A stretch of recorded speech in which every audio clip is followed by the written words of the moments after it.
তো 2003-এ প্রতিষ্ঠিত হওয়ার পর আমার বাবা হাজী শেখ কাজেম আলী উনি চেয়েছিলেন যে তমলুকের বুকে তখন কোনো ইংরেজি মাধ্যম স্কুল ছিল না, তো উনি চেয়েছিলেন যে তমলুকে একটা ভালো মানের ইংরাজি মাধ্যম স্কুল হোক, এবং ওনার উদ্দেশ্য ছিল যে তমলুক তথা আশেপাশের অনেকটা অংশের ছেলেমেয়েরা যারা ইংরেজি পড়ার সুযোগ পায় না তারা যেন এই স্কুলে এসে ইংরেজি পড়ার সুযোগ পায়।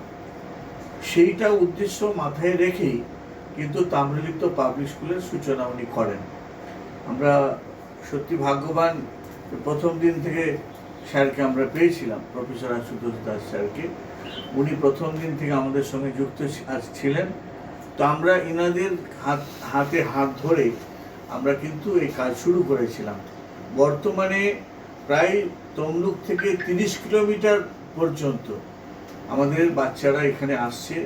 তারা এই স্কুলে, যেটা দিল্লি বোর্ডের মাধ্যমে আইসিএসসি এবং আইএসসি বোর্ডের আন্ডারে, তারা এখানে ইংরেজি স্কুলে পড়ার সুযোগটা তারা পাচ্ছে।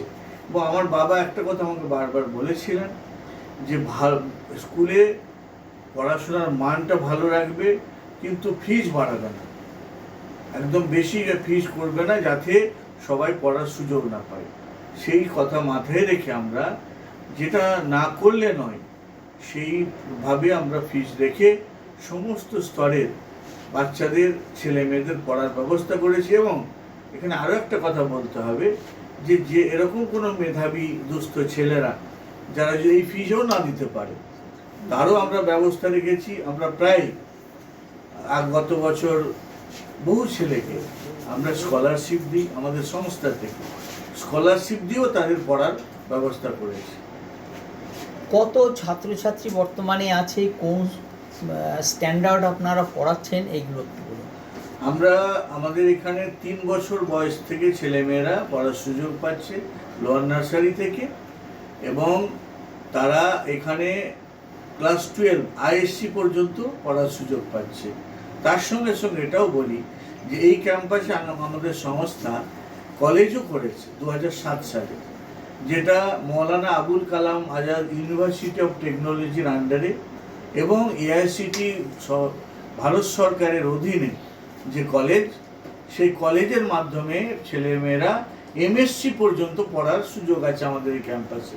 BBA, BCA, hospital management, MSc computer science.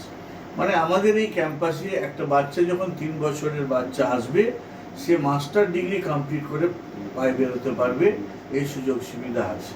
এবছর আপনারা তাম্রলিপ্ত সম্মাননা প্রদানের কেন করলেন, উদ্দেশ্যটা কি?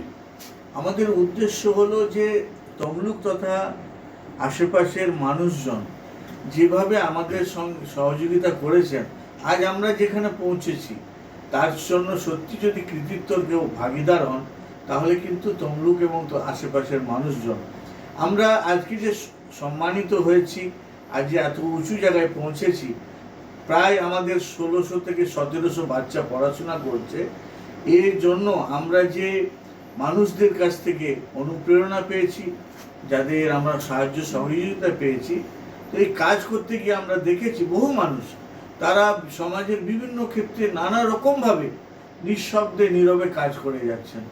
কিন্তু আমাদের মনে হয়েছে আমাদের সংস্থার পক্ষ থেকে সেই সমস্ত কৃতি মানুষদেরও